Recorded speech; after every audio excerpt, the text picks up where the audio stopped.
Wonderful. It's 9 a.m.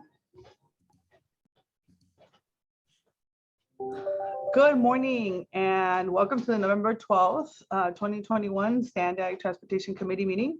Before we get started, I wanted to share that we will be hosting simultaneously interpretation of this meeting into Spanish and wanted to introduce our translator with Spanish language instructions, Mr. Vinca.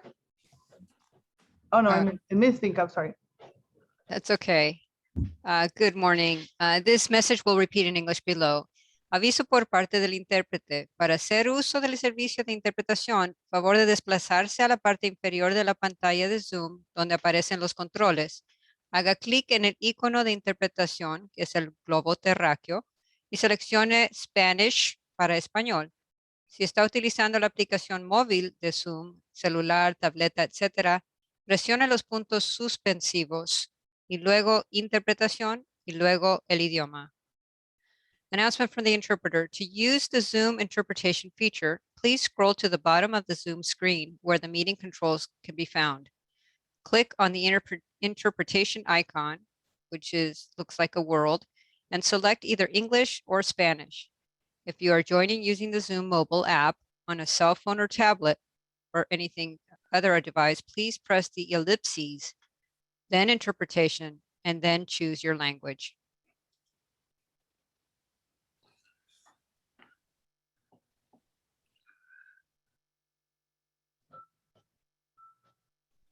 Thank you. Can you please join me in the Pledge of Allegiance? I pledge allegiance to the flag of the United States of America and to the republic for which it stands, one nation, under God, indivisible, with liberty and justice for all. Thank you. Next, I'm going to ask our clerk, Ms. Francesca Webb, to confirm that we have a quorum. Ms. Webb? Thank you, Chair. We do have a quorum. Wonderful. So I just like to remind the members and public on our process for both member and public comments. The primary members will be using their cameras and we will take live public comments. Members are asked to turn on their cameras when they have a comment or question, and then I will recognize you. It is, I'm now going to ask our legal counsel, Ms. Deaton, to provide a quick reminder of how the public comments will work. Please, Ms. Deaton. Thank you, Chair. As noted on the cover page of today's meeting agenda, in addition to emailed comments, the public may also provide live comments during the meeting. To provide live comments, you can join today's Zoom meeting through the link or by dialing one of the numbers provided on the cover page of today's meeting agenda. When public comments are called for on an item, please click on the raise hand icon in the Zoom toolbar, which is located at the top right of the screen. The clerk will then call on you by the name you've provided. If you're participating by telephone, please press *9, which will raise your hand to indicate your desire to speak.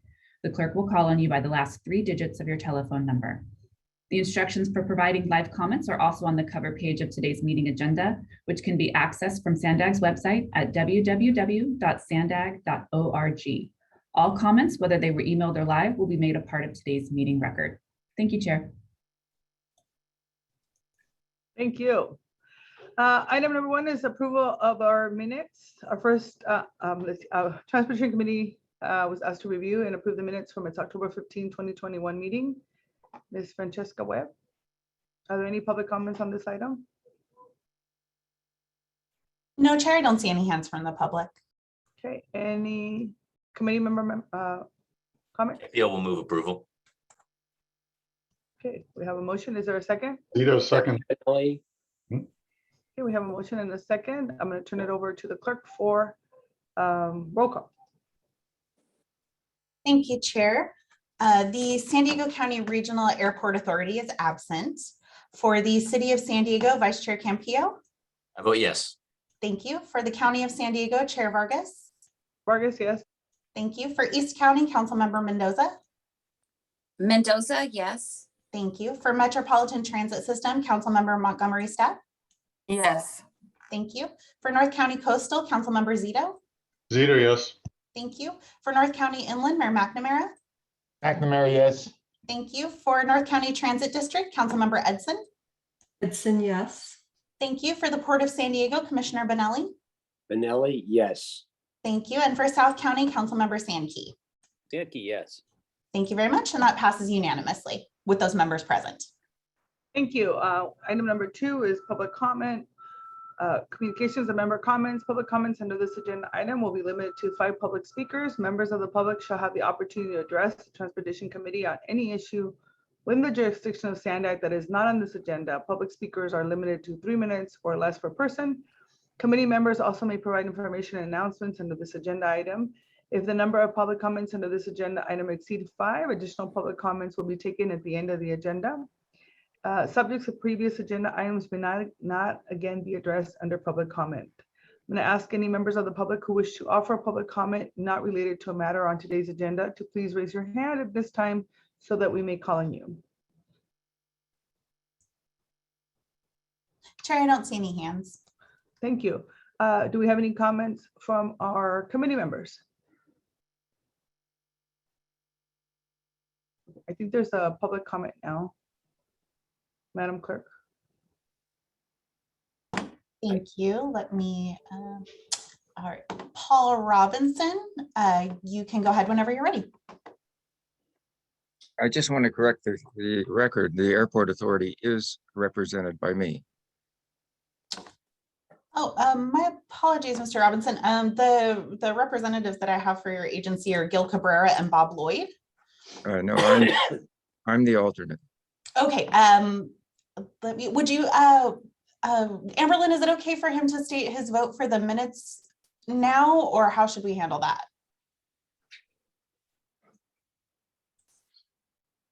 Yes, a member is able to vote on the minutes, provided that they have had an opportunity to review them and believe that they are correct to the best of their knowledge.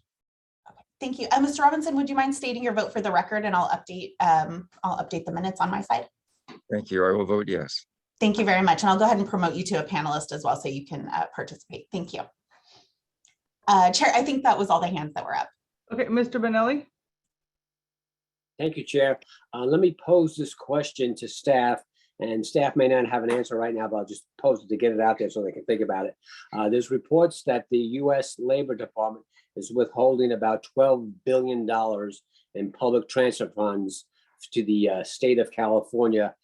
I guess it's over some type of pension litigation or pension disputes. And I guess what we're concerned about, how does that affect public transportation in the San Diego region? And again, I'm posing this question now. Maybe staff can answer it later on. Thank you, Chair. Thank you. With that, I'm going to turn it over now to our Chief Executive Officer, Mr. Hassan, for his report. Hassan? You're on mute, sir. Thank you, Supervisor, Chair Vargas. Good morning, Vice Chair Campillo, committee members. Good to be with you this morning. Before I do my report, let me just repeat my thanks to your leader here, Supervisor Vargas, and all the committee, the Vice Chair Campillo, for getting through the equity pilot through the board last month.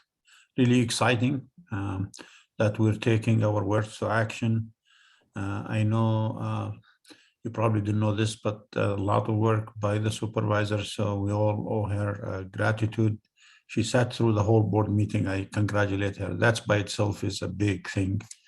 But thank you, Supervisor, for your leadership. Thank you, Vice Chair Campillo, for continuing to push us to do the right thing for the region. There is amazing news from Washington the last few days, you would agree. As I have said from the beginning when I got here, a little less than 3 years ago, that let us define the vision. Let us not put obstacle and talk about cost beforehand. And guess what we did? Together we defined the 2021 Regional Transportation Plan vision for San Diego.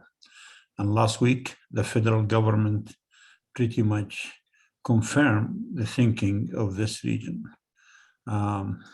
Not only the fact that this federal stimulus of 1.2 trillion almost quadruple the new starts of the rail programs, put money for border infrastructure, put money for aggressive climate change targets, put a lot of money for fixing the rail corridors.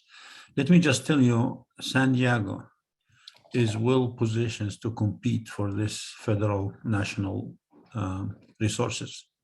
Why? As we talked to you before, we have Otay Mesa too, the example of border infrastructure that promote economic development and movement of people and goods. Otay Mesa too, we're pretty much telling the federal government we did our part. Applications being prepared to go. So I think we have a great chance there. The Los Angeles corridor and moving the track off the bluff, the central mobility hub, our purple line and blue line work, our equity work. All of this positions San Diego to compete well for getting federal money. Let me so make it very clear that in the history of transportation in this nation, there were very few times, and none in the last few decades, where the federal government fully paid for a project. The federal government always likes when local entities come with a match. That's what we did with the Mid-Coast, which we're going to open in a week. We got $1 billion from the federal government. We matched it with $1 billion of local funding.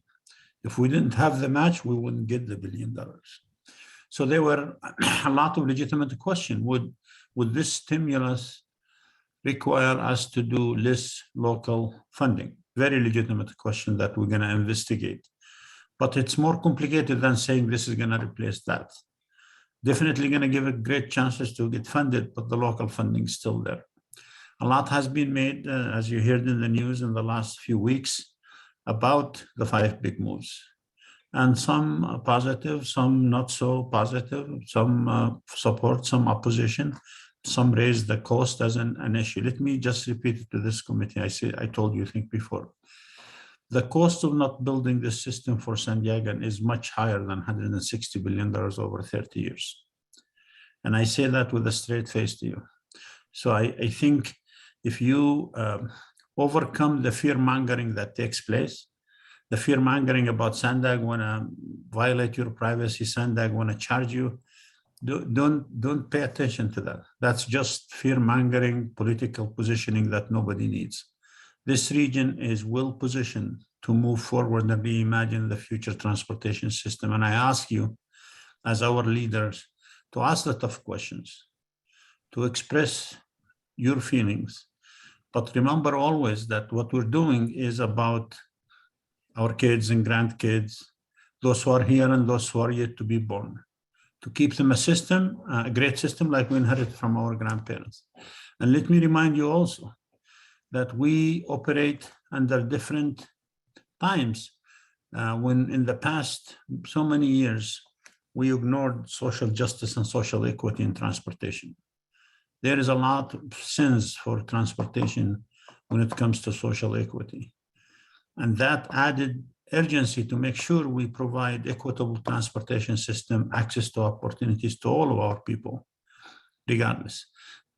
The fact that if you believe science, we think that we are damaging the planet. So reducing greenhouse gas emission from day one was a priority and will continue to be. So I hope you see through the fear mongering and focus on the important things for the future. So great news from the federal government, ready to compete as a region, and Sandag is more than ready to actually do better than it ever did before. The second point I want to report to you is you have probably seen some news about the half-a-cent sales tax that could be put on to the voters next year. Let me make sure I'm very clear. This ballot initiative is not sponsored or promoted by Sandag. This effort is being led by external group. That said, we are excited by any effort to help implement our vision. So if you have a question about this, ask the citizen group, because this is not an initiative that's sponsored or promoted by Sandag. Last week, we released the request for innovative concepts, looking for the private sector to partner with us to build a network of tunnel that connects our landmarks, our communities that feed our fixed guideway system. We're very excited about the potential for partnership between the public and private sector. I want to take a moment to recognize our data science and analytics team who launched a new interactive data tool recently. The new unemployment story map allows people to explore unemployment rates by zip code. This data shows us, and this data is accessible through our website, that there is substantial overlap between communities with the highest unemployment rates and communities with little or no broadband access. This underscores the need for increased equity in San Diego region. Next week, I am so happy to say this. Next week, we're going to attend the largest infrastructure project in San Diego's history, the Mid-Coast Trolley to MTS to operate. Very excited that this agency, and I take little credit for that. I've been with this for 3 years, but before me, many who worked hard to get this to here, decades, leaders and staff. This Mid-Coast is going to open next week for service. We're going to celebrate with you. I hope you'll join us.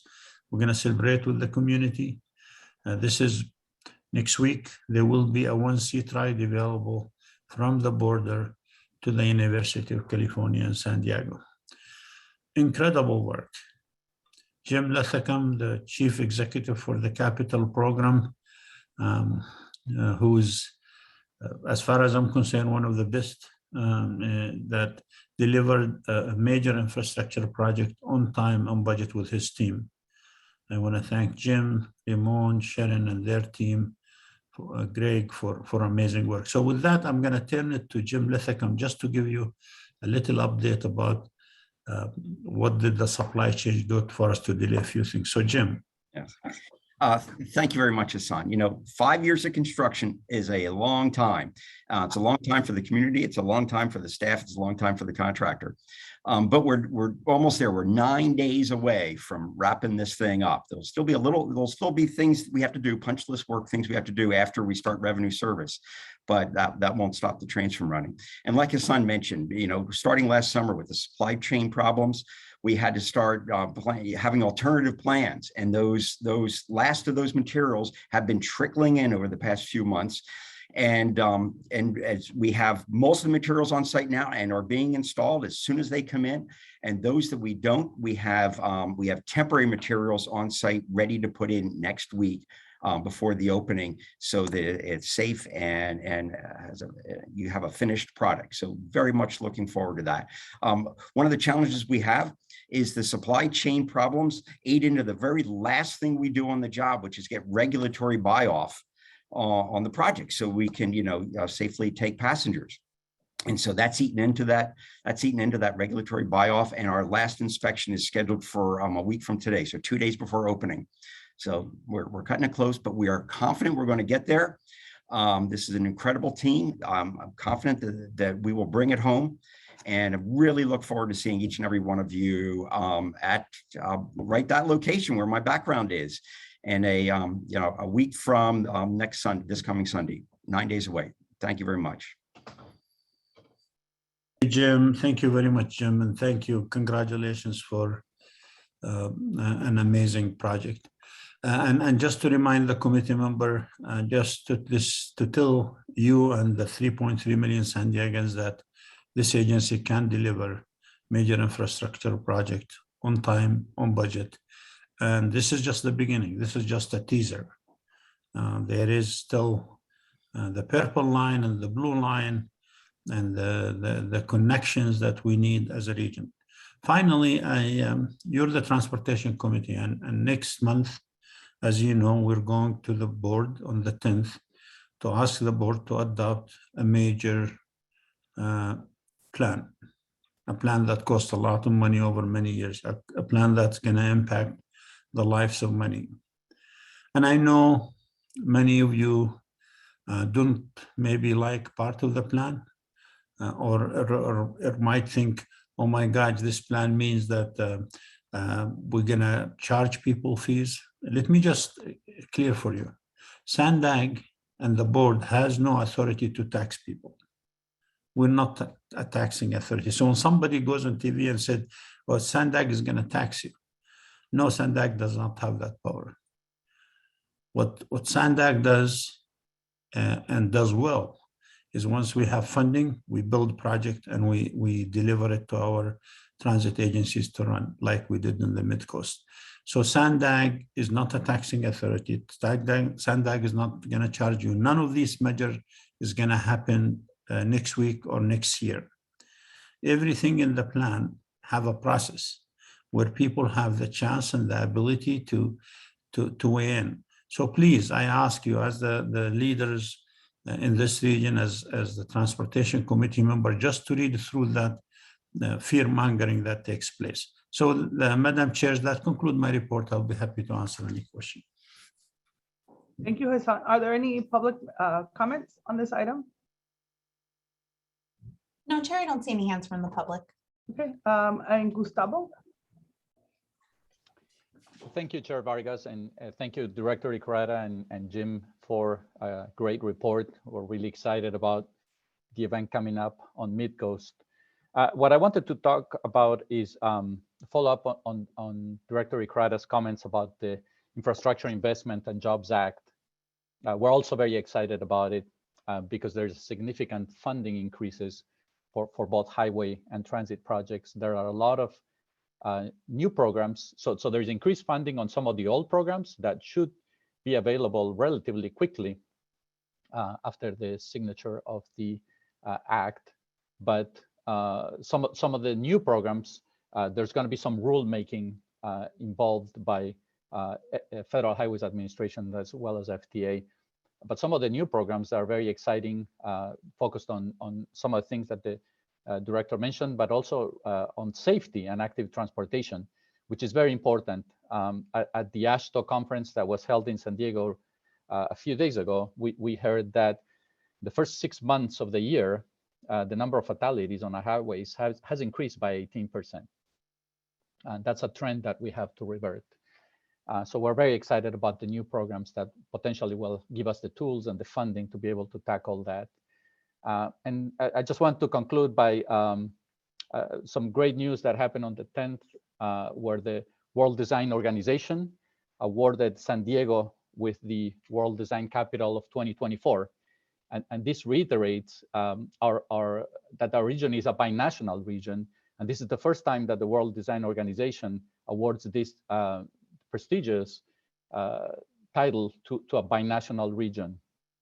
So the San Diego and Tijuana region are well positioned not only for funding potentially coming from the Investment and Jobs Act, but also we're being recognized worldwide as a region, particularly for the fact that we're focusing on equity and inclusion across both sides of the border, and also all the collaboration that we've had, that SANDAG, Caltrans, and Baja California has had over the last number of years. So we're very excited about that. Thank you.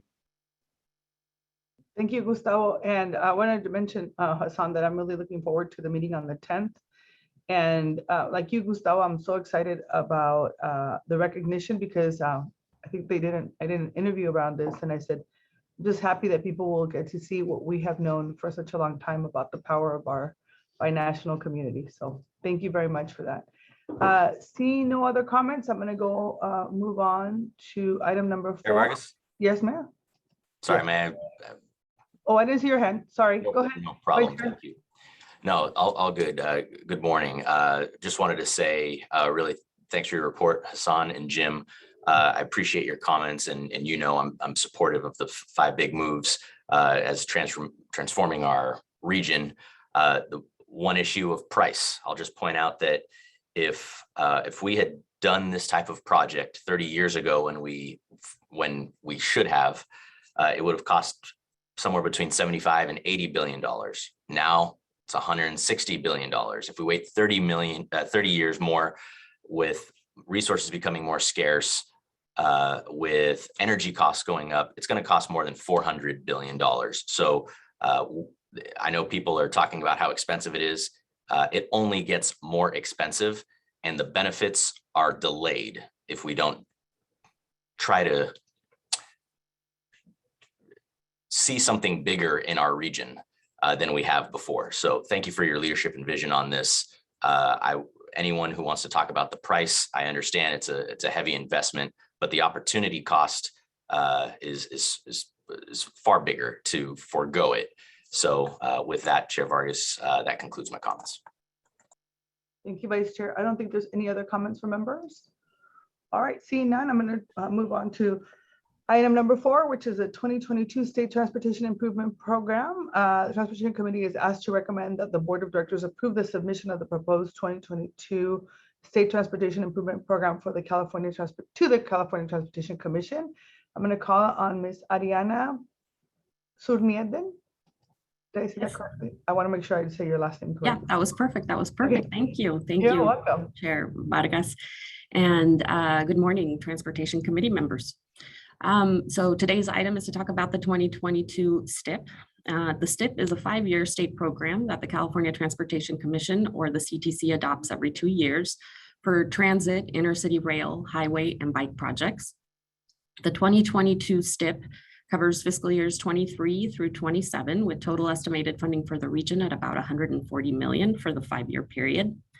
The proposed Stip for your action today is shown in Table 2 on page 3 of your report, and proposes continued funding to help complete what has already been started with Stip dollars, focus on completing projects that are ready to go to construction and that are consistent with and included in both your 2019 federal RTP and your draft 2021 regional plan.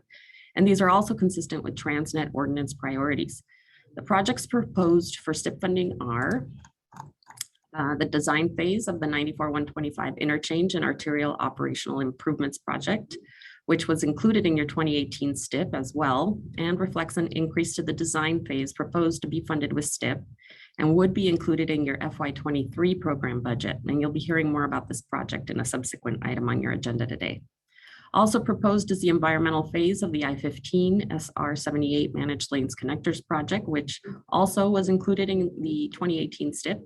The $5 million proposed is already included in your fiscal year 22 budget. So while this is not an increase to your SANDAG budget, it is an increase in terms of the Stip. And we have the construction phase for your I-5 North Coast Corridor Carlsbad project, which was programmed by the CTC in 3 segments in the 2020 Stip. And we are happy to report that 2 of those 3 segments were advanced and allocated by the CTC already due to our previous success in delivering projects for the region. And then also proposed is the design and construction of the I-5, I-805 Express Lanes Conversion Project, which also was included in your 2020 Stip and includes an additional $350,000 in Stip consistent with your FY22 budget to replace TransNet funding on the project, and proposes to fund the next phase, which is construction as well. For planning, programming, and monitoring, or PPM, the proposed amount is about $6.9 million, and the state provides PPM funds to regional agencies like SANDAG to help with the expenses related to development of long-term transportation planning solutions, as well as to manage and monitor the programming of funds. And here at SANDAG, this workload includes development, completion, and implementation of your regional transportation plan. And then in addition, the Stip is also proposing funding to complete the construction of the Uptown Bikeways project in your regional bike early action program. The Uptown Bikeways project was recently awarded $7 million in SB1 competitive local partnership program funds, and Stip funds are eligible to be used as the 50% match requirement for that. It's important to note that previous Stip cycles contained a larger proportion of transit eligible funds, and the region had programmed more of its Stip funds for transit. However, the 2022 Stip has a limited amount of these transit eligible funds, and that is because the public transportation account, or PTA funds, that used to come to the Stip have now been redirected under Senate Bill 1 to the Transit and Intercity Rail Capital Program, or TIRCP. Once all regions have submitted their STIP proposals, the CTC will determine how all proposed projects fit the statewide programming capacity, and they may program funds in later years than those proposed by SANDAG. And SANDAG staff would work with CTC staff regarding any shifting of funds within the 5-year period. The proposed 2022 STIP is due to the CTC by mid-December with adoption scheduled for March 2022. A recommendation to the board today will allow staff to complete the timely submittal of the proposed STIP for CTC approval in spring 2022. And the Transportation Committee is asked to recommend that the Board of Directors approve the submission of the proposed 2022 STIP to the California Transportation Commission. And I am happy to try and answer any questions you might have. Thank you. Thank you. Are there any public comments on this item? I don't see any hands from the public. Okay, and then are there any member comments? Okay. Seeing none, is there a motion to recommend this item? Edson moves approval. Thank you, Member Edson. Is there a second? Sankey, second. Sankey, thank you, Mr. Sankey. There's a motion and a second. Madam Clerk, can you call the roll, please? Thank you, Chair. For the San Diego County Regional Airport Authority, Paul Robinson. Robinson, yes. Thank you. For the City of San Diego, Vice Chair Campillo. Yes. Thank you. For the County of San Diego, Chair Vargas. Vargas, yes. Thank you. For East County, Councilmember Mendoza. Mendoza, yes. Thank you. For Metropolitan Transit System, Councilmember Montgomery Step. Montgomery Step, yes. Thank you. For North County Coastal, Councilmember Zito. Zito, yes. Thank you. For North County Inland, Mayor McNamara. McNamara, yes. Thank you. For North County Transit District, Councilmember Edson. Edson, yes. Thank you. For the Port of San Diego, Commissioner Benelli. Benelli, yes. Thank you. And for South County, Councilmember Sankey. Sankey, yes. Thank you very much. And that does pass unanimously. Thank you, Madam Clerk. Next item is item number 5 is the potential TransNet extension ordinance amendments. Transportation Committee is asked to discuss this draft concept for potential TransNet expansion ordinance amendments. I'm going to call again on Ms. Suryanidin. Thank you, Chair. Okay, so today's item is an overview of potential ordinance amendments that we're here to solicit your feedback on proposed changes to maintain consistency with the regional plan and to address various audit recommendations that will help make enhancements to the TransNet program in the public's best interests. To move forward as quickly as possible in anticipation, the regional plan would be adopted in December. We anticipate coming back to you and other policy advisory committees with markups proposed following adoption of the regional plan. There's a lot to cover under this item, and I'm going to try to go through it as quickly as possible to give you time for discussion. So if we're ready, let's go ahead and start. If we can move to the next slide, please. Thank you. So there's 3 main documents that we're going to be referring back to throughout today's presentation. Those include the ordinance itself, which requires that projects proposed to be funded with revenues under TransNet must be consistent with the latest regional plan. We also have the 10-year comprehensive program review, which calls for an evaluation of the TransNet program every 10 years. The program was approved based on a 2004 perspective, so this is an opportunity to help ensure continued benefits to the region's taxpayers for each subsequent next 10 years of the program. And there's the ordinance requirement for the ITOC to conduct triennial performance audits to provide an increased level of accountability and improvements to the efficiency of the program. And these performance audits help ensure voter mandates are carried out and help improve the financial integrity and performance of the program. And while the performance auditors have recognized in their audit findings that SANDAG and partner agencies have been doing a good job implementing the ordinance, they've also identified areas for improvement. And toward that end, we've gathered the various lessons learned over the years and continue striving to meet the public's needs and address the feedback received, which is also why we're here today. Next slide, please. So we've listed draft concepts for potential ordinance amendments for you as part of this presentation, and we will be going over each of these throughout our presentation for you today. Next slide, please. I'd like to spend a little bit of time first covering the TransNet flow of funds chart as a friendly reminder of the various funding pots and related percentages for each. TransNet collects 0.5% sales tax for transportation improvements in the region. Off the top, we have 3 set-asides, which include up to 2% for SANDAG administration, $250,000 per year adjusted for inflation each year for independent taxpayer oversight committee activities, including the ITOC annual fiscal audits, triennial performance audits, and other key oversight activities. Then we have 2% set aside for the bicycle pedestrian and neighborhood safety program, also known as the active transportation program, that helps fund bike and pedestrian capital projects in the region.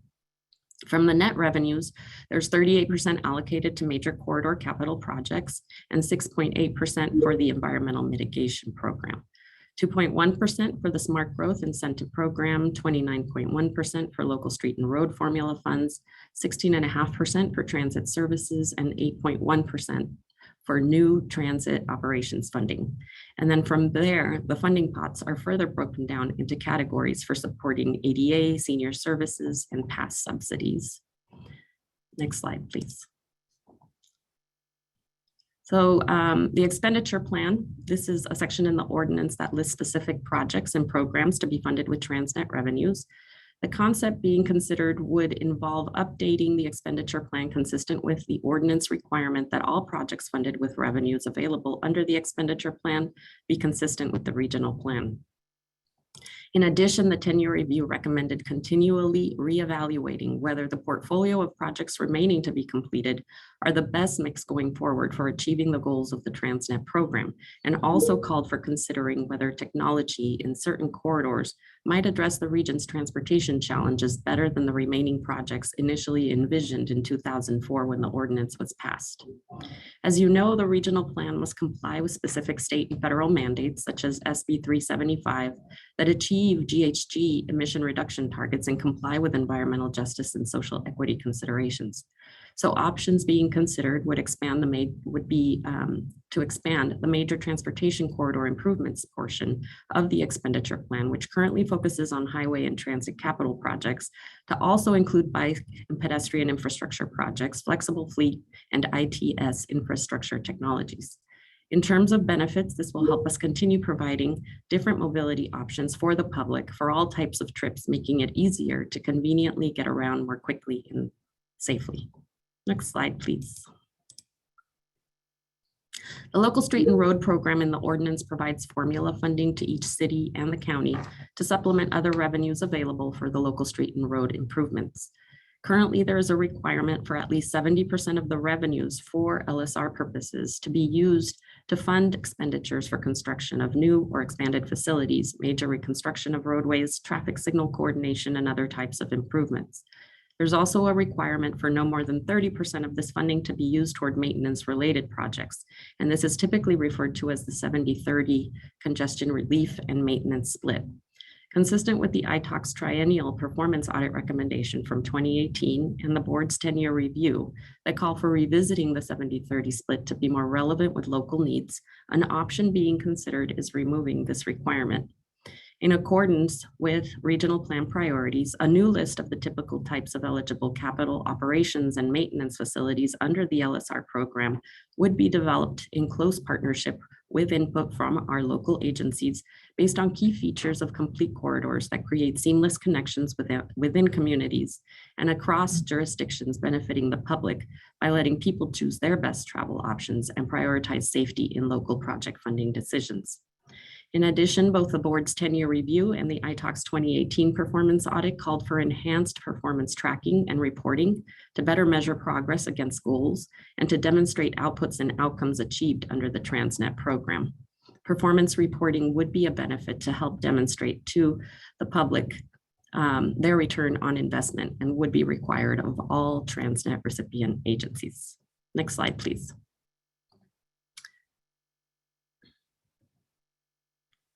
Next slide. Thank you. So as part of this program, the Smart Growth Incentive Program, the ordinance provides funding for a broad array of transportation-related improvements that assist agencies to better integrate transportation and land use. The ordinance mentions consistency with the Regional Comprehensive Plan. However, this document was merged with the RTP in 2015. So this would be a very straightforward change just to provide consistency between the ordinance and the regional plan as required. Next slide, please. Thank you. The next section is the Bicycle Pedestrian and Neighborhood Safety Program, or BPNS, also known as the Active Transportation Program, which under the ordinance provides funding for bikeway facilities, connectivity improvements, and bicycle and pedestrian safety projects. As we have shared in recent presentations and consistent with regional plan and ordinance priorities, which emphasize mobility and safety and include complete corridors, which are a requirement for state competitive funding, as well as the ITOX performance audit recommendations, which call for improvements to the regional bike early action program and safety efforts, and also the multiple requests to expedite project delivery, as well as SANDAC's commitment to equity. Bicycle and pedestrian infrastructure would be proposed as an eligible use under the Major Corridor Program, as discussed earlier in the presentation, and the amount of funding available under the current BPNS program would be proposed to be increased.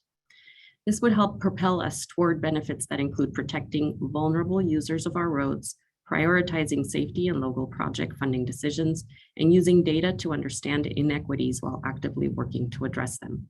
Next slide, please. So the next one on the list is transit operations funding. The ordinance includes 8.1% for operation of specific new or expanded service transit projects. And these funds are not eligible for operation of services in existence prior to the effective date of the ordinance. Consistent with the ITOC 2018 performance audit, which discussed potential long-term funding shortfalls within the 8.1% section, options being considered would help clarify that the 8.1% funding does not cover 100% of operations, and would also help clarify that SANDAG, MTS, and NCTD are to work together to obtain matching funding. Next slide, please. The ordinance requires transit operators to limit the increase in their operating costs from one year to the next to no more than the increase in the consumer price index. When the requirement is not achieved, then the operator may not receive any additional funding in the following year above the amount received in the previous year. When there are unusual circumstances beyond the operator's control, such as increases in costs for fuel, insurance, or new mandates, operators can request approval from the board acting as the commission to exclude certain cost increases or calculate the requirement as an average over the 3 previous fiscal years so they can come into compliance. The ITOX 2018 audit recommended revisiting transit operator eligibility requirements due to recurring exception requests. In addition, Transportation Committee members' significant discussion at recent meetings echoed the need to revisit these requirements to better measure performance. Next slide, please. The board's 10-year review recommends investment in technology to better manage the transportation network. In addition, the SANDAG board adopted a resolution supporting digital equity consistent with Governor Newsom's executive order, calling for deployment and acceleration of broadband networks to improve infrastructure and public safety. In accordance with the requirement for the ordinance to be consistent with the regional plan, the change proposed would require that all new or major reconstruction projects funded with TransNet integrate digital communications infrastructure where needed. Benefits would include expanding access so everyone in our region can benefit from broadband services and help address the growing gap between people who do and do not have access to high-speed internet. Next slide, please. The ITOX 2018 performance audit calls for SANDAG to establish a comprehensive performance framework to better measure progress against ordinance goals. The board's 10-year review also calls for additional reporting to demonstrate accomplishments and states that while SANDAG and partner agencies do provide a lot of reporting, the data was difficult to summarize and demonstrate all the accomplishments and performance outcomes achieved. In addition, the Plan of Excellence, which was a comprehensive response to requirements and recommendations SANDAG committed to undertake to strengthen the organization through increased transparency and accountability, considered improvements to data analysis, including tracking TransNet accomplishments. Options being considered would require all TransNet recipient agencies to report performance in the interest of enhanced transparency and demonstrating taxpayer return on investment. And we will be partnering closely with our local jurisdictions to bring forward proposed amendments. Next slide, please. So the ITAC currently has 7 membership categories. They range from professional in public finance to engineering professionals, professional in the real estate or land economics, another professional with experience in the management of large-scale construction projects, a chief executive officer of a major private sector employer, as well as a professional in biology or environmental science. The FY21 performance audit recommended changes to enhance ITAC practices, such as adding new subject matter expert categories consistent with SANDAG priorities. The audit also calls for revisiting term limits so all members can serve up to 10 years, and also calls for streamlining the selection process and updating the conflict of interest policy. The ITAC is anticipated to hire its own independent legal counsel that will assist the ITAC as it brings forward its proposed changes to address these recommendations. Next slide, please. Throughout the ordinance, there are references to funding estimates for each subprogram. So to maintain consistency with the regional plan, these estimates are proposed to be updated. Next slide, please.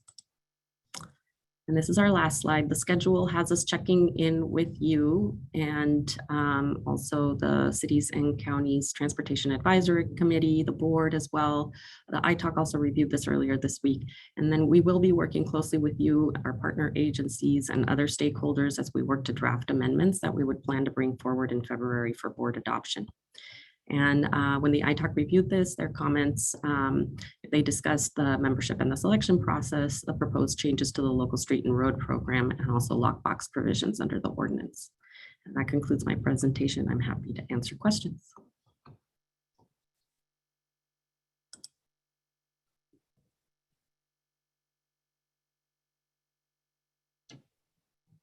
Thank you. We have some comments. So we're gonna go ahead first with public comments, please. Thank you, Chair. We do have one member of the public with their hand raised. Tim Bailish, you can go ahead with your comments when you're ready. Thank you so much. Thank you for this meeting. My name is Timothy Bilash. I am speaking mostly as a resident of San Diego County, but I need to mention I am a candidate for the U.S. House in Congressional District 50 when the lines are drawn. And so I appreciate the technical expertise and integrity I've observed from SANDAG and excited about the plans for improvements you are proposing. I've offered comments before about the impact of road wear and particulate matter. I want to make sure that the EIR contains that. This may not be the place to bring that up. I apologize. But I do speak to the budgets that are going to be brought up and the need to have some increased funding. I was under the impression when I heard about the proposal for a road mileage tax. And I believe at the last meeting, my understanding is that will fund the TransNet changes and budget appropriately to phase out the gas tax. I think that would be very helpful from a citizen point of view to understand we're not trying to gouge with more taxes. That seems to be a very important issue, and appreciate the continued expert information that's being provided through the different committees of SANDAG. I really do appreciate it. Thank you. Thank you very much. Chair, that does conclude the public comments. All right, so then we have some of our member comments. I'm gonna go ahead and I saw Mr. Benelli first and Supervisor Anderson, Sadke, and then Cooney and Edson. I apologize, that's how you all show up on my list, so we'll try this. Thanks, Chair Vargas. It's always a complex puzzle doing it virtually. Maybe an observation, a comment, and then a process question. The observation that Councilmember Campillo made about 20 years ago, we could roll the clock back to 1975 and SANDAG's first regional transportation plan. The visionary then was a guy by the name of Dick Huff, called for a heavy rail system matrixed throughout the county at a cost of several $1 billion. Everybody said you're smoking dope because I can get from downtown San Diego up to Max City and Escondido in 20 minutes, no problem at all. But hindsight's 2020. So that's sort of the observation. The comment is, the San Diego County voters were so astute back in the late 80s to pass the original TransNet ordinance, and then they get a 67% voter approval in 2004. That was an unbelievable heavy lift. I realize now outside organizations, outside the government, are going for a quote simple majority to look at various funding mechanisms. My process question, Ariana, and thank you for your very and thorough report, is any amendment to the existing TransNet extension ordinance, does that take an extraordinary vote of the Sandag Board of Directors? Yes, it takes a 2/3 vote of the Board of Directors acting as the San Diego County Regional Transportation Commission to make changes to the ordinance provisions that are not lockbox. The lockbox provisions require a vote of the people. Good, thank you, appreciate that.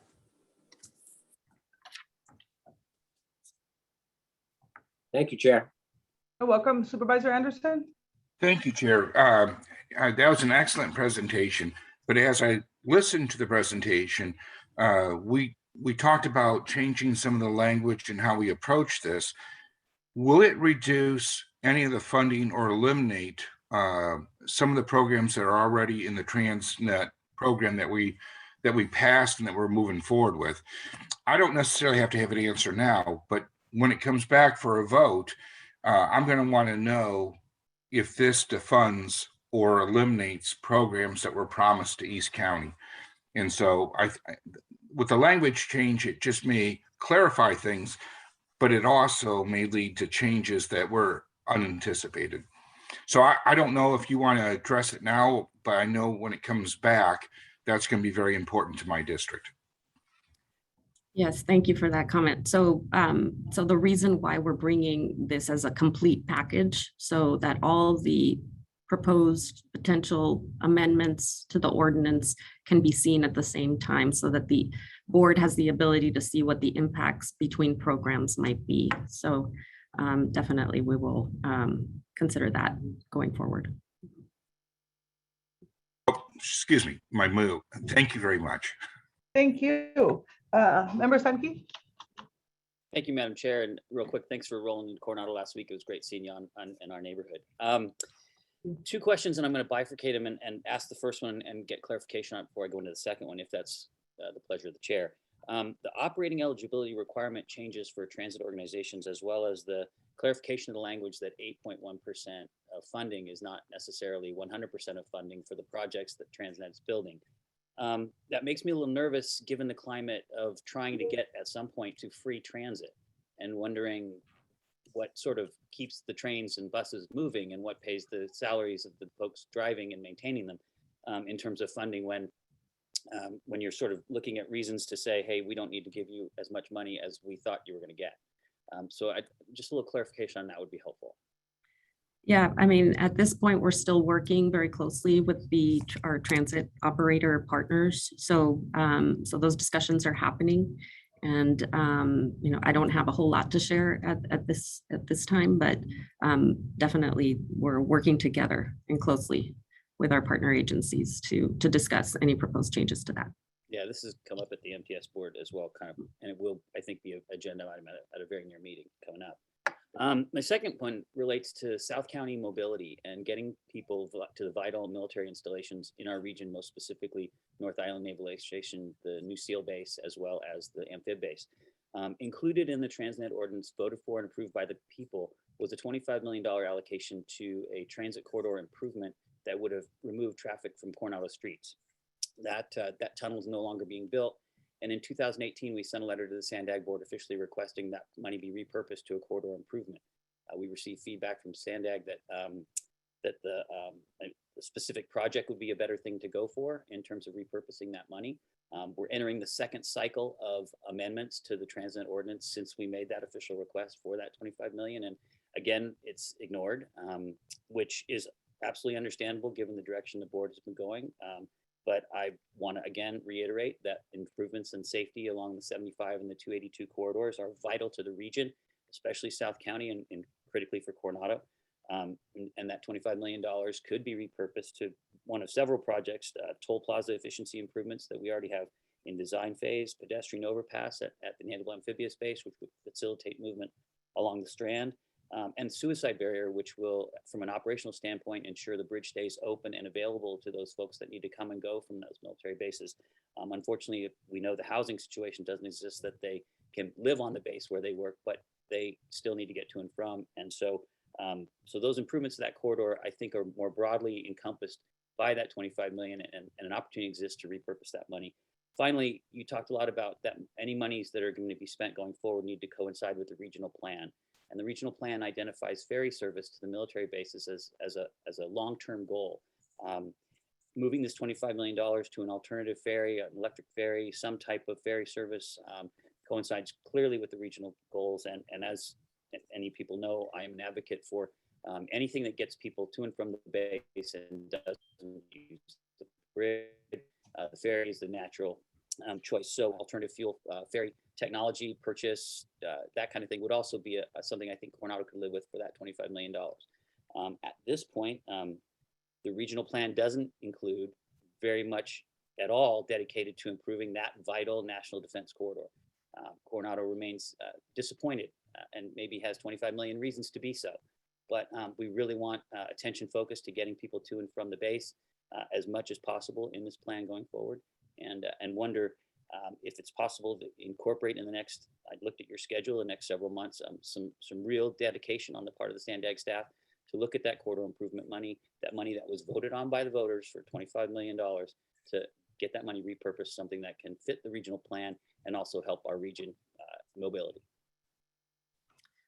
So as part of my first slide where we talked about the expenditure plan, right? I believe the discussions that's where that would fit. So your request.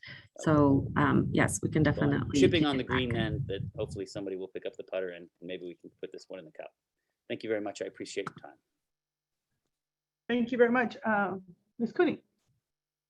Yes, thank you, Chair Vargas. So I hesitate to jump into this too much, but I do believe that it needs to be pointed out to everyone that this proposal is that the existing TransNet funded investments in transit will eventually not get operating dollars by the end of this decade.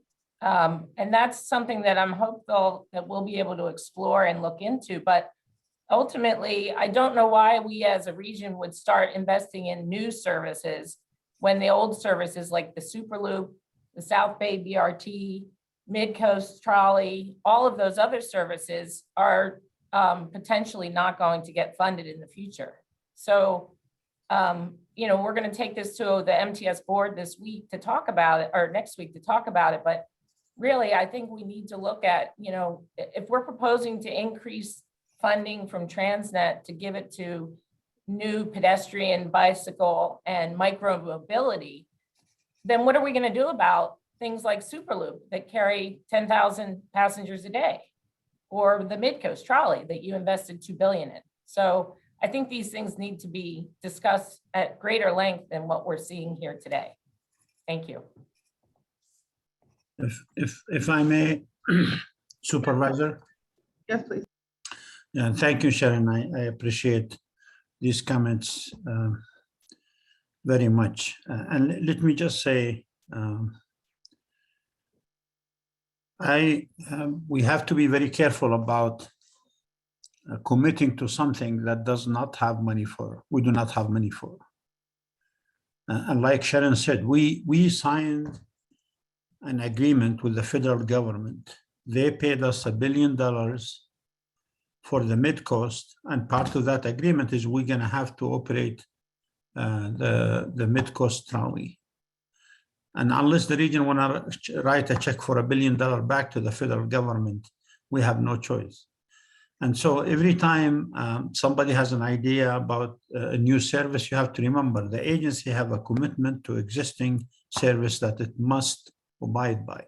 And as a staff, I would not recommend to the board that they spend any money in any new thing before knowing that they have money to operate what they agreed to and what they have in the region. And right now, the existing TransNet funding, and specifically the 8.1% for operation, has money to operate the mid-coast and to operate the rapid transit.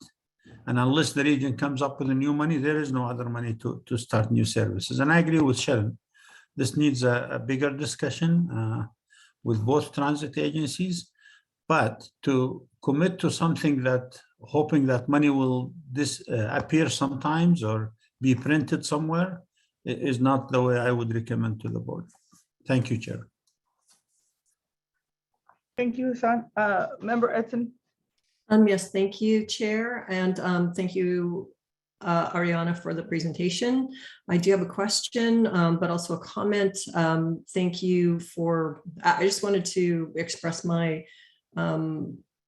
appreciation for Ms. Cooney bringing up that really important matter, and thank Hassan for his comments with regard to continuing to support the programs that exist. That would include the coaster, I'm assuming. So my question is— I misspoke. I mean the mid-coast, the agreement for the mid-coast, not the coaster. So are the transit agencies eligible for smart growth funds? And if not, is there any consideration, since I know that NCTD will be advancing a large portfolio of projects?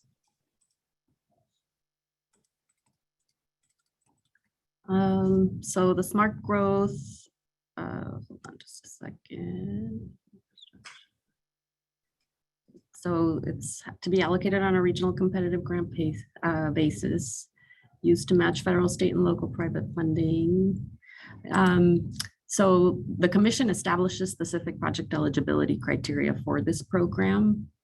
I think the way it currently is set up is for local jurisdictions. So I don't know if there's anything else that General Counsel would like to add.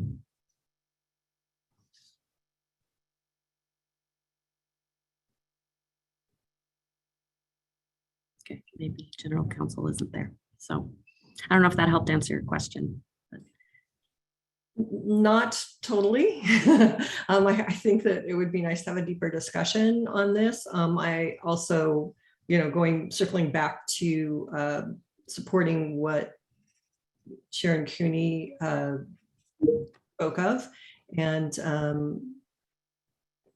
we need to support the operations that we already have within San Diego County, and that North County included, not just MTS territory. So thank you. Oh, I do see General Counsel now on the screen there. Apologies there, Chair, if I may. Just to follow up, Councilmember Edson, there are some limitations to the Smart Growth Incentive Program, some of which Ariana just covered. They are limited currently under the current TransNet ordinance to transportation-related infrastructure improvements that will assist local agencies in integrating transportation and land use. So that is a provision that could be changed by 2/3 vote of the board should they so choose, but those are the current limitations on that pot of funds. Okay, thank you. Thank you. Member Montgomery Step. Thank you so much, Chair Vargas. Just a couple of comments and then a question. I also want to thank Ms. Cooney for your comments and kind of putting this into perspective for long-term and for operations, which my question kind of goes to TDA reform, but I'll save that for the last. I want to just say that I am supportive of the ordinance and the additional funding, increased funding that could go towards the bike ridership and pedestrian plan projects. I would also like to see amendments to the ordinance to include expanding the definition of major corridor projects to include bikeway and multimodal projects that seek to reduce congestion along those major corridors. So my question, though, it comes from just what was in the audit. And the audit just does show us shortfalls through FY 2043. And I'm assuming some of those have to do with what Ms. Cooney brought up. We've been having this discussion around our fare box recovery and how system-wide third of operations are counted through fare box recovery. And I want to know if we have thought about that, if staff has thought about how reform to the TDA could help us in the area of operations. We've talked about trying to look at additional funding mechanisms, but I just want to know how that, and if that falls into the conversation around shortfalls in operations. Yes, absolutely. So the state has established a TDA, Transportation Development Act Reform Task Force. It established it a couple of years ago. And so MTS and SANDAG have been participating in those discussions. So the ordinance, that section is somewhat similar, I guess, to what is in the TDA statute. And so we have also considered that it could be that we see what the state does in terms of reform for the performance metrics and see if there is something that would apply and we could use for this section in the ordinance. So those discussions have been happening as well. So that is a consideration. Okay, all right. Thank you for that. The last thing I want to say is just about the equity statement. And I know that the equity statement that was approved by the board has been referenced in the attachments to this item. I really, for the record and for future folks looking at this, would love to have references within the documents themselves to the equity statement, why we made the decisions we made based on that equity statement. I know that a lot of work has been done to weaving into our ordinances and our policies what is included in that statement, but I think it needs to, for the record, be reflected somehow in the ordinances and in the policy. So that would be my other suggestion.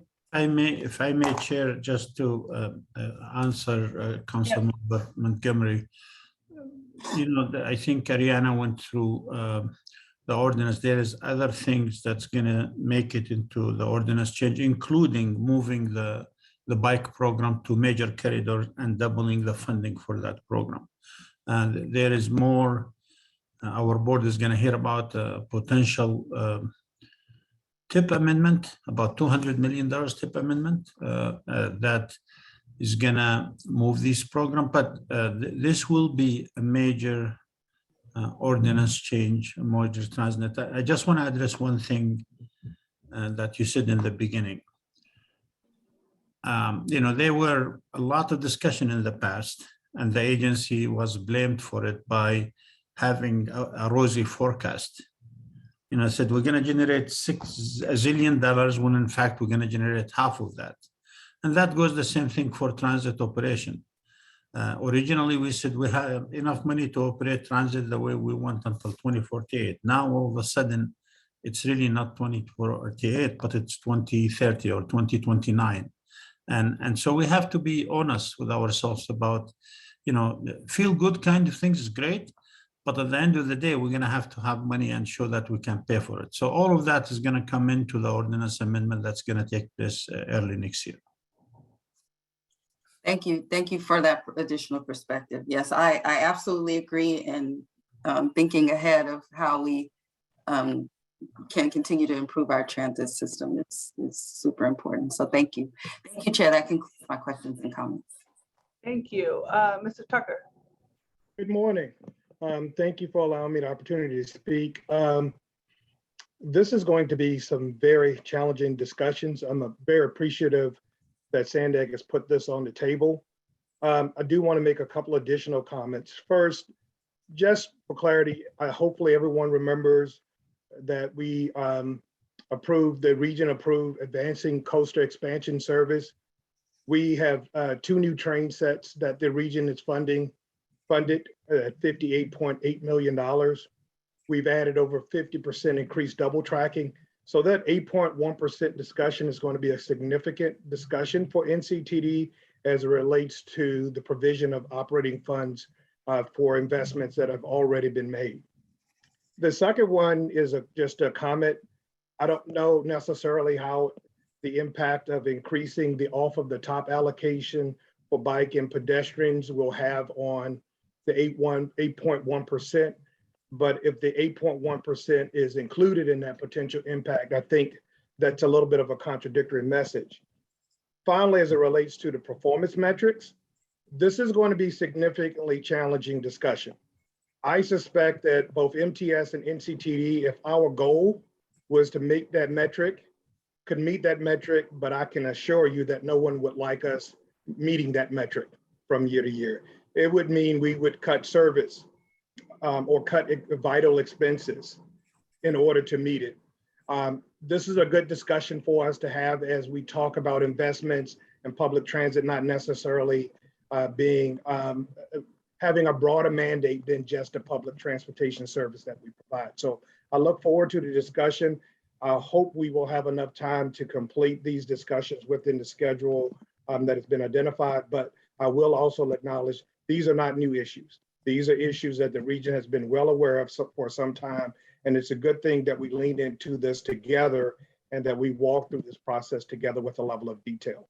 Thank you, Chair, for the opportunity to speak.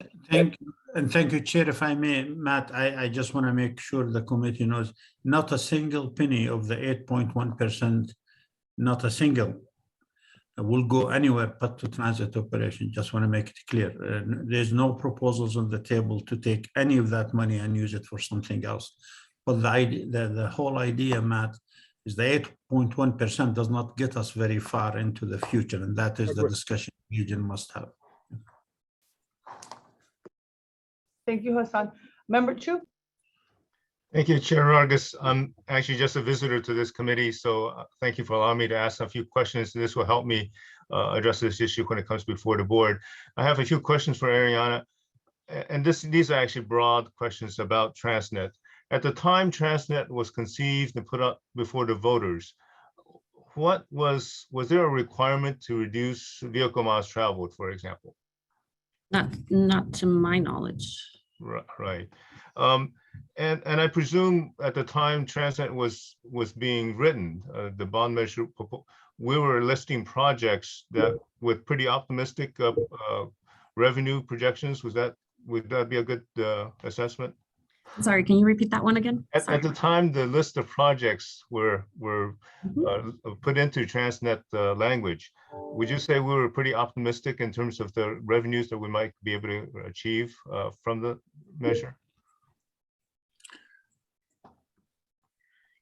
Yes, I think that would be a fair statement. We could at least say that. I think we are as twice optimistic, Councilmember Shaw, okay? Correct. So in other words, the list of projects, we were certainly, I don't think we surely know now that we can't do them all. And certainly things have changed since then. In addition, I would say the regional transportation plan that we're going forward with next month is really changing our direction in terms of how we're going to conceive transportation in our region. Would that be fair to say? Yes. And also for clarification, a provision was placed into TransNet precisely for changes that may occur in the future in which we have to change the allocations and funding structure for the measures. Would you say that's why we put in those that provision? I see our general counsel. It looks like she. I apologize, Chair Vargas. May I interrupt for a point of order? Unfortunately, our rules require that only the primary and alternate members may participate in discussion as transportation committee members. I apologize, Mr. Shu, but unfortunately, since you are not currently a member, either an alternate or a primary, we are forced to treat you as though you are a member of the public and subject to the public comment requirements. Thank you very much. I'll certainly withdraw my comments and my participation here. This gives me a heads up of the kind of questions I can ask when it comes before the board. Well, Member Shu, I have the discretion of allowing you to speak as a member of the public, so why don't you go ahead and finish your questions? Thank you so much.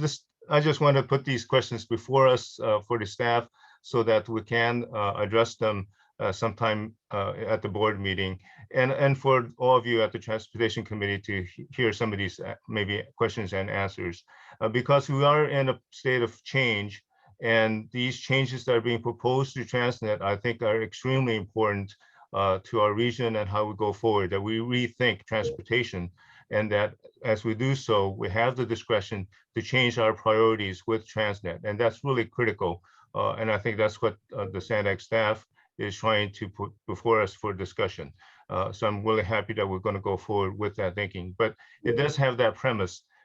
We have the ability to change because the voters gave us that ability to change in instances in which we need to change our thinking, and as the needs of our region change, and the needs for that matter for that the state has given us, and the restrictions the state and the federal government has also given us.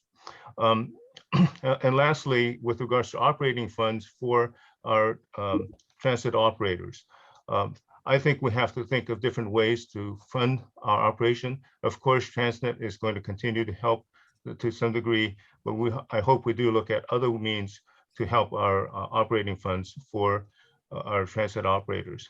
We rethink our previous strategies and come up with better strategies going into the future, so that transit operators are going to operate with even more flexibility as well as more funding than they've had in the past. But we don't go back to our old thinking of, gee, can we get more from TransNet or use that model? I hope we come up with better models, and our transit agencies do move forward with that kind of thinking. Let's re-strategize rather than fall back into immediately protecting our previous methods of funding. So thank you for taking my comments, and as a public member of Chair Vargas, and I'll go back to my place and just listening. No problem. You still have 60 seconds left. Just kidding. All Chair, right. Chair Vargas, if I may. Yes, sir. Respond to this public member, council member show, just a couple of things. He's right on when he said, when you write an ordinance in 1987 and we're in 2021, you know that things are different than in 87. Most of us have cell phones right now as opposed to that. So I think changing the ordinance is built into it. It's a necessary, it's a must.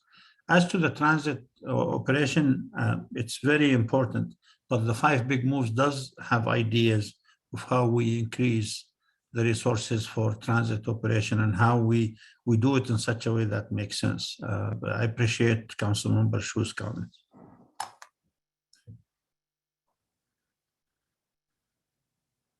Thank you. Member Edson? Yes, thank you, Chair, for calling on me again. And thank you, Mr. Shu, for your statements. I spent the past week at APTA, the American Public Transportation Association meeting, and it was really interesting to me that a key topic of the meeting was volume or ridership versus value. And volume or ridership has been the long-term metric on which public transit has been measured. It was very interesting to have this conversation for me because it seems that there's a nationwide move to actually reevaluate how we measure the success of public transportation.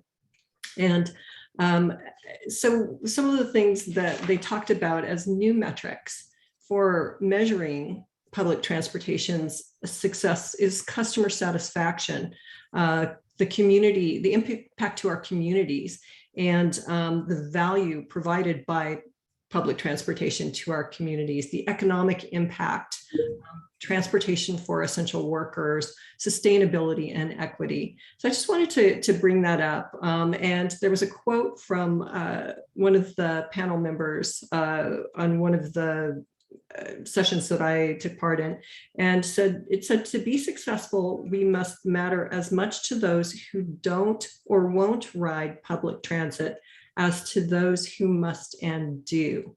So I think we have some things to think about here and to work toward. There's a lot of positive growth possible with public transportation right now, and I'm overjoyed to be part of it, and thank you. Thank you. Any other member comments?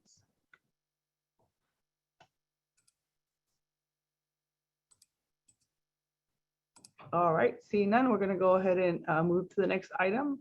Item number 6 is the State Route 94, State Route 125 South to East Connector Project. An overview of the State Route 94, State Route 125 Interchange Project will be presented. I'm gonna call on Ms. Jewell. Good morning, Chair Vargas and the Transportation Committee members. I'm Karen Jewell. I'm a Central Corridors Project Director at Caltrans, and thank you for letting me provide you with this update on the State Route 94 and 125 Interchange and Operational Improvement Project. Next slide. So I'm going to run through a project overview, a status of where we are on the current studies and updates, and the design revisions that have happened to date, and then some requests for design cost adjustments. Next slide. So just as a reminder, this project is to build the southbound 125 to eastbound 94 connector to be a direct connector. And currently you have to do that maneuver, you have to get off at Spring Street and then turn left onto Spring Street, go down, go south, and then get on a loop ramp to get onto 94. Excuse me. That requires idling at the off-ramp at Spring Street and potentially backing up onto the freeway. At the same time, it also means you travel on the city street before you get back on the freeway. So traffic that would want to stay on the freeway has to get off and then get back on. So previously we did do some origin destination studies that kind of just to do a test run of travel from eastbound 8 to eastbound 94 that would travel along 125. And we found a number of different routes that vehicles were taking to make this maneuver.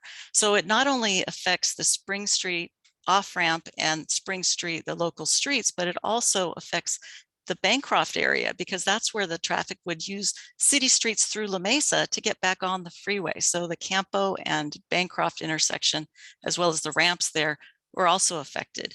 We found that at approximately almost 45% of the ramp users on Spring Street, that Spring Street off ramp during commute congestion times, could be using the connector. So the other thing that we did find out in the environmental document that was completed in 2015 was that this project is a vehicle miles traveled or VMT neutral project. It is not increasing VMT. And it is also part of the previously approved regional transportation plans, both the 2015 and the 2019 federal, and it is included in the draft 2021 regional plan that will be going to the board next month. And it is both in all of those plans, it's in the 2025 year for construction. And it does support the managed lanes concept for the 125 as proposed in the draft plan. Next slide. So some of the progress that we've made since last year when I came to the Transportation Committee is that last year we had just finished some of the initial geotechnical drilling for the bridge location so we could start the bridge designs. And those bridge designs are now at about 60% complete. We have received a draft noise study to reevaluate to make sure that our noise walls are going in the right places. And we're about to start the noise abatement decision report, or the NADER, which will determine the reasonable feasibleness of each of those walls. And by the end of this month, we should be at about 60% design on the roadway plans as well. We have done a substantial improvement on the hydraulics design and the stormwater treatment facilities, as well as beginning the construction staging. Next slide. So one of the things that geotechnical study last year, the results that it gave us was that we found that the water table, although it was anticipated in the environmental document that it was high, we did know that in the past, but it was actually a little higher than we anticipated, and that potentially there's some permanent dewatering needed for this connector since it's going under 125. and that 94 area. So so one of the things that we've needed to do now is do some additional geotechnical studies to determine how much water is actually going to be collected in this areas, and also the particulates and the water quality of it, to see what the treatment would need to be in the after the project is completed. So that first part where we've got the volume, we've finished that study, and we're about to begin the second one that will actually look at where we would put the water and what its consistencies are. We've also done the studies for the aerial deposited lead, which would be where we would dig into the soil adjacent to the roadway to make sure that those are, we treat that soil appropriately.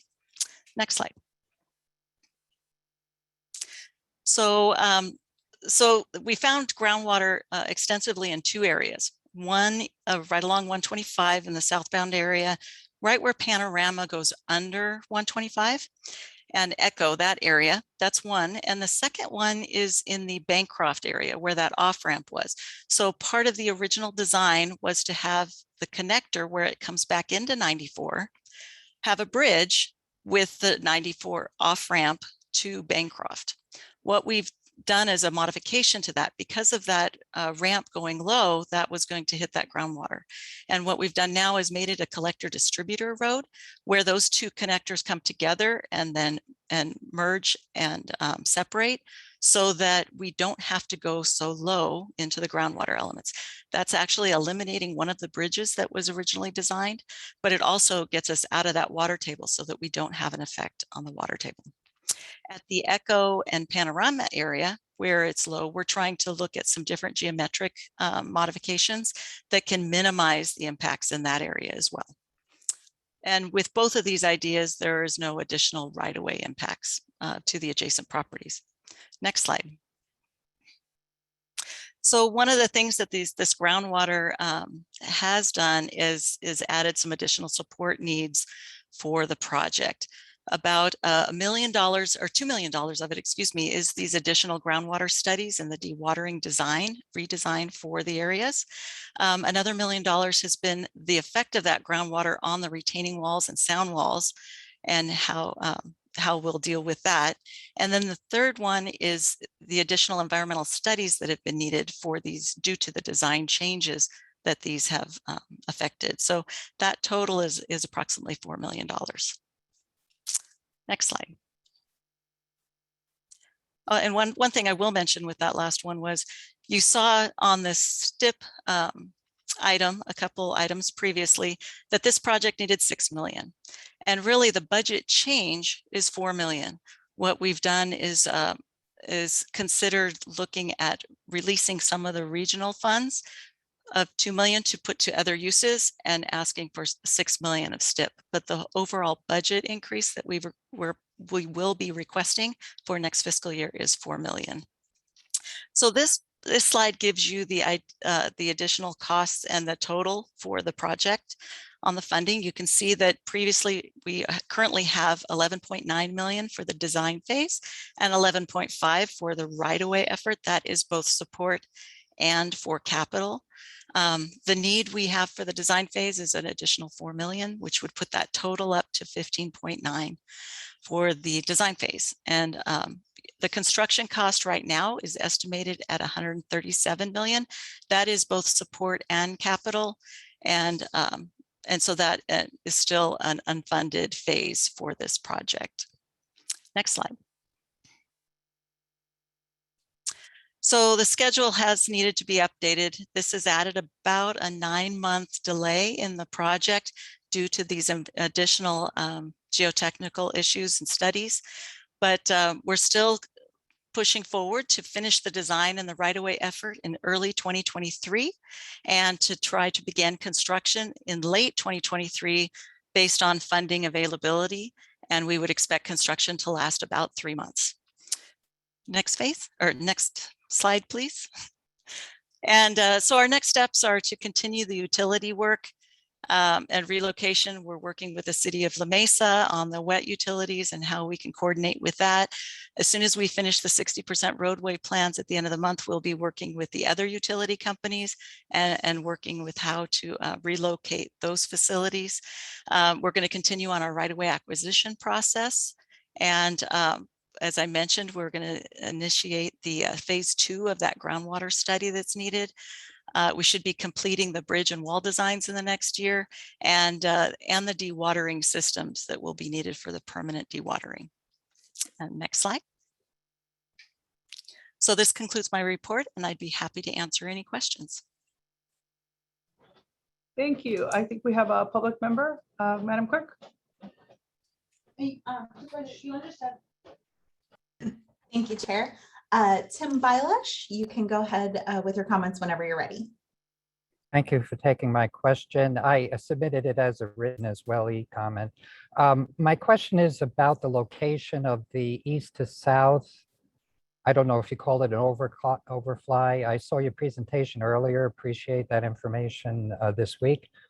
Is the groundwater problem mostly on the east side where you're planning to put the changes, or does it also apply to the west side of the road? As I looked at the map in your presentation the other day, it appears the east to south is coming west of the streets. Is it that those areas are particularly more affected by the water? And was there or is there a prohibition for having that shifted a little further east in the design that might obviate some of the extra cost?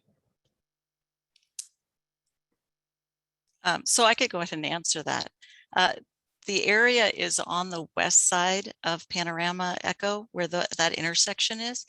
And as the connector would dive under that and go under 94. So it is focused kind of in that west southish area before it drops under 94 to get onto the other side.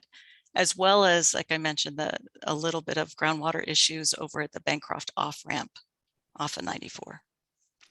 Yes, my question is, why is it pushed so far east? Does that make a difference in terms of the extra water you found? You know, I might need to so far west for that new connector. I understand, and I'm not sure which part of west. So that might be a separate question. You're welcome to email me, and I can try to answer your question. I did. So that we can continue on with protocol, we will take your comments and then we will make sure that NX staff follow up. How about that? I did file an comment. Thank you. Okay, fantastic. Someone will follow up with you. And now, no other committee questions, Member Saki? Thank you very much, Madam Chair. I don't know if anybody else in this committee finds it ironic that in the state of a drought that we're all experiencing, that water has caused such a headache to this issue. But I'm curious, Karen, if any effort has been taken to repurpose this water in terms of perhaps landscaping, use it on landscaping in the area, or find it might not be potable or even worth pursuing that issue, but using it for landscaping or in other ways, some beneficial reuse of this water that seems to have sort of percolated its way into our project? So we're definitely looking at all different aspects. The water, if we have to treat it, depending on what particulates are found in the water, it'll probably be cleaner than most water that you have running down the street or such. So we are looking at multiple ways of either potentially infiltrating the groundwater again to put it back, maybe landscaping, detention pond type efforts. So we're looking at all aspects to see what would be the best approach to do with that water. Thanks. I'm tremendously pleased that that's included in the discussion as the project moves forward. Thank you. Mm-hmm. Thank you. Member Mendoza. Hi, I just want to say thank you so much for the update. This is a project that has been a long time coming. Ever since the 125 was built, this has just been a mess for the Lemon Grove, Spring Valley, La Mesa area. So I'm just really pleased to report back to my council and my constituents that this is going to be moving forward. So thank you for overcoming the obstacles and finding a way to make this work, and let's get it done. So thank you. Thank you, and thank you, Ms. Jewell, for the presentation and all the information.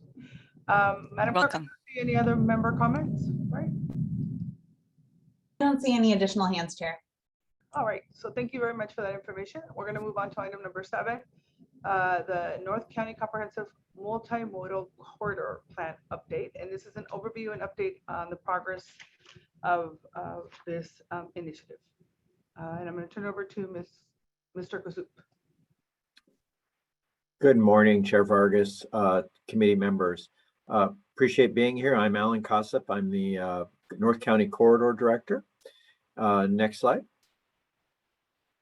Last time we were here was about a year ago, and at that time we were about 20% complete with the North County Comprehensive Multimodal Plan. And today we're about 60 to 70% complete. So we thought it was a good time to come back and sort of talk about in general where, just as a reminder, where the CMCPs fit in the overall regional planning process, and then get into some of the specifics of what we're finding along the North County corridor in terms of challenges and opportunities, and then what are some of the solution strategies that the team is coming up with, and then talk about next steps. Next slide, please. And just as a reminder, CMCPs are part of the regional as well as the state transportation planning process, and they really are a collaborative approach with both state, regional, and the local agencies. In San Diego, this effort is a partnership between Caltrans and Sandag, which we very much appreciate. And it really, this highlights really what the differences are in the CMCP approach versus traditional transportation planning. Traditionally, the agencies plan sort of in a modal way, sort of a stovepiped way. But under the CMCP, the idea is to bring those plans together, those state, local, and regional plans together, and integrate them so that we can find solutions for seamless trips across modes and really come up with one comprehensive implementation blueprint for an area and fold it all under one umbrella. Next slide. And so it really needs to be seen, CMCPs need to be seen as a key step in moving the regional plan forward from a set of projects and policies that are in the regional plans and the state plan into project implementation. And it really is an important bridge in doing so. And it's also important to point out that although people see sometimes these as individual planning efforts, they are all tied together by common goals and values, both at a state and regional level. And these 6 boxes on this slide really highlight the themes that tie these plans together. Next slide. And just as a reminder, the CMCPs in 2019, Sandag authorized and funded, I believe, 11 CMCPs. There are 5 that were identified as high priority, and those are the ones that are underway right now, as this map highlights. Next slide. So diving into the corridor itself, the North County corridor, it's obviously an important part of what makes San Diego the great place to live. This corridor makes up about 20% of the total population in the county, as well as about 20% of the projects. Include such important destinations as Camp Pendleton, Cal State San Marcos, the Palomar Technology Centers. So there's lots going on in the corridor. The scope of the study will include, or does include, Sprinter, SR-78, SR-76, the active transportation network in this shed, as well as major regional arterials. Next slide.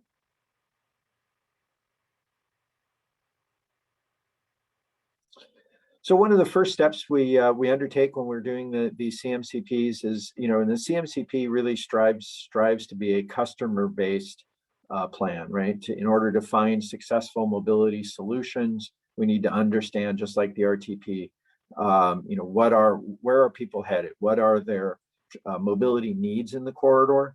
And really kind of get into more of a granular level.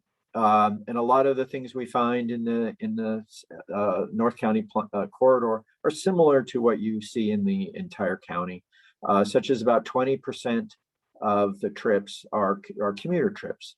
80% of the trips are more, what a lot of them are milk run trips, right? Taking kids to school, going to the market. Obviously, those trips are shorter, commuter trips a bit longer.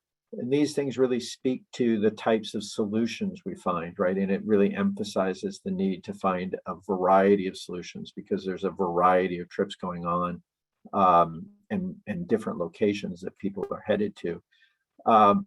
In addition to looking at the where patterns are, we also look at a fairly detailed collision analysis to try to find hotspots in the shed. And all of these come together to shape the solutions that we're going to identify. One of the things we find specific to this corridor that was a little bit unique and maybe was not so obvious when we first started is approximately 70% of the trips actually begin and end in the corridor. Only 30% have at least one of the origins and destinations outside the corridor. Again, this speaks to this corridor evolving into a very self-contained shed, which is a positive, right? Because that means there's a fair number of short trips that we can service. Next slide. So the CMCP process also, beyond sort of the technical and the planning efforts, we need to shore that up with what the customers see out on the, sort of boots on the ground. What do people actually see? Things they like about the mobility system that's out there, things that they find challenging. And so the CMCP has a number of different engagement elements, including we have a number of technical working group meetings with city staff. We have meetings with the communities. We've done community workshops. We've had social media surveys. And then we also have meetings with stakeholders like Cal State San Marcos, Camp Pendleton to understand what all of their needs are. And again, trying to understand their observation of the system. Next slide. So in bringing those two together, right, we have the technical, the data side, we have the customer user experience, and we try to bring those together to understand what are the systematic challenges that we have in this area, as well as some of the unique opportunities we have in this area. So thinking about the challenges, one of the key thoughts we've heard is this idea of connectivity, and that manifests itself in different ways. One of the easy ways to understand is just some of the major destinations are a significant distance from the regional spine. As an example, the gates at Camp Pendleton are 6 or 7 miles away from Sprinter or from SR 78. The Carlsbad Technology Center is also 5-6 miles away. And so that idea makes it difficult to have a seamless trip when we're looking at different mobility options and modal options. We need to keep that in mind, right? It's really that door-to-door experience that we need to work on. It's not so focused on any one mode, right? We've got to get the whole system to work well together. We also see just similar in many areas of San Diego, historical land use intensity and topography make trips, difficult to serve and sometimes can be disjointed and lengthy. Lastly, specific to this corridor, there really are very limited north-south alternatives between 15 and 5. If you think about it, that's about a 15-mile-long corridor. And from a north-south perspective, a lot of that movement is focused on a handful of arterials, which really tend to overload those arterials and speak to try to find different solutions to move more people north and south. So those are sort of on the challenges side. On the opportunities side, one of the things we found is we talked about it being a cohesive, self-contained subregion. But we also find there's strong support for the direction we're headed, and we see a lot of alignment between the general plans that are working in the cities and ideas like mobility hubs. We see those areas naturally densifying and intensifying and coming together. So there's lots of good things to build on. And one of the things that always rings true, right, is the corridor has the Innovate 78 mantra and tagline. And I think that really speaks well for the opportunity to look at options in this corridor. Next slide. So those are some of the challenges that touch on, and now we're kind of move into the solution side of the plan. And you know, it's sort of a three-step process. One is taking the strategies and the toolbox that sort of developed under 5 Big Moves and apply those to the needs of this corridor. But ultimately, that'll end up with a 30-year portfolio of projects. And the important thing is, how do we integrate those modes, and how do we bring those projects together, and where should we focus that investment? And we know we don't have enough funds to build it all on day one, nor do we need it all in day one. So really, the CMCP tries to look at what are the near-term needs, long-term needs, and how do those different strategies come together in this idea of bundling improvements across mode. So with that sort of as a background of where we're headed, let's dive into the next slide. And I'll start at the bottom of the pyramid in terms of the strategies that we're looking at in the corridor. Next slide. Sorry. And these strategies are, spot on to what's in the RTP. There should be no surprises there. Things like improving the sprinter, managed lanes, express lanes, complete corridors, smart arterials, new technology that sort of glues it all together. And these are all different layers, right? And so at any one location in the corridor, one geographical location, you're going to see different layers of improvements. Want to just highlight a couple of these, and ultimately the CMCP will develop the project sets for each one of these layers. Just wanted to highlight a couple as an example, starting with the sprinter. Next slide. And so the CMCP has kind of dove into a lot of the planning that NCT has done, the RTP has done, and tried to look at what are the needs, both from an infrastructure standpoint in terms of double tracking the rail line in order to make additional frequency work, as well as how do we make the stations, how do we improve access at the stations, what's going on in the community around the stations in terms of intensifying that use. And if there's not intensifying around those stations, how do we link some of those destinations that we talked about before better to the sprinter line? How do we make those stations more approachable? And also, when we think about the sprinter, one of the things that, the plan talks a little bit about is, very few riders go from end to end. Sprinter is about really serving the communities and linking communities. And so as these communities evolve, and we see really good example of that between San Marcos and Escondido, a lot of development going on there in terms of mobility hubs and mobility zones, Escondido downtown, San Marcos around the City Hall and the university. Those connections between those are going to be great opportunities for improved sprinter service. So that's something that will sort of shape the study moving forward. Next slide. In addition, just another example of a layer, one of these 10 layers, we have the active transportation layer. This points out that the improvements laid out in the CMCP are a lot broader than the improvements just around the corridor, the 78 corridor, the sprinter corridor. The improvements go throughout the entire zone. The dash purple line really represents the ultimate class 1, class 4 active transportation network that's being laid out in the corridor. Next slide. And so, with that as a backdrop, and the team hasn't finished vetting out all 10 layers, but sort of in concert with that is how do we start layering those layers and, bringing them together in cohesive projects. and where do we prioritize our investment. One of the themes that the CMCP is going to focus on is this idea of improvements, regional spines, which sort of connect. They would represent things like 78 Sprinter and the regional inland rail trail. Those are the regional spines, and they sort of connect these communities to the larger county. So those are an important element, but also those boulevards, those mobility boulevards that link those key destinations to the regional spines. Those need to be beefed up as well. And then, as I provided examples of San Marcos and Escondido, we see those areas, moving forward with the concept of mobility hubs, increasing intensity of trips.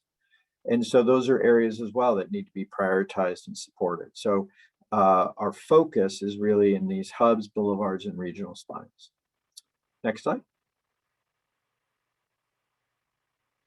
And so bringing all that together, bringing sort of the layers, the improvement sets, and then the areas of focus, you see this exhibit here, which really represents the strategic anchors, or how this all sort of comes together. The gold lines are those mobility boulevards that link the communities. The amoebas are the areas of increasing activity density, mobility hubs, if you would, mobility zones. And then the purple lines are the regional spines. Next slide. So that provides a general overview of where we are. As I said, we're about 60–70% complete. The group needs to continue fleshing out the solution sets and then phasing in the bundling. Once we're done with that later this year, we need to move into the performance analysis phase, which really kind of, is the outputs, right? How are we doing meeting the state and regional goals with this set of alternatives? There'll be continued engagement, including additional public meetings, wrapping up with draft and a final CMCP by the spring of next year. And then with that, we're hoping to be primed and to take advantage of some of those federal funding opportunities that we heard earlier in the morning. So that concludes my presentation, and open to questions. Thank you so much. Are there any public comments? Thank you for the presentation. Are there any public comments on this item, Madam Clerk? I don't see any hands, Chair. All right. Are there any member comments?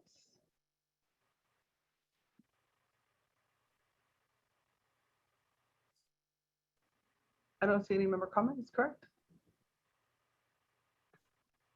I don't see any hands from the members either, Chair. All right. With that, well, thank you so much, Mr. Gressel, for the thorough presentation. It was very, very helpful. We really appreciate that. With that, this is our last meeting of the year. The next meeting is Friday, December 10th. It will be the SANDAC Board of Directors meeting, where the approval of the regional plan will actually be discussed. Other than that, I will see you all in January. If I don't see you, happy holidays, great Thanksgiving, and I will see you soon. Thanks for a wonderful year. Thanks, Nora. Take care, everybody. See you soon. Bye-bye. Thank you.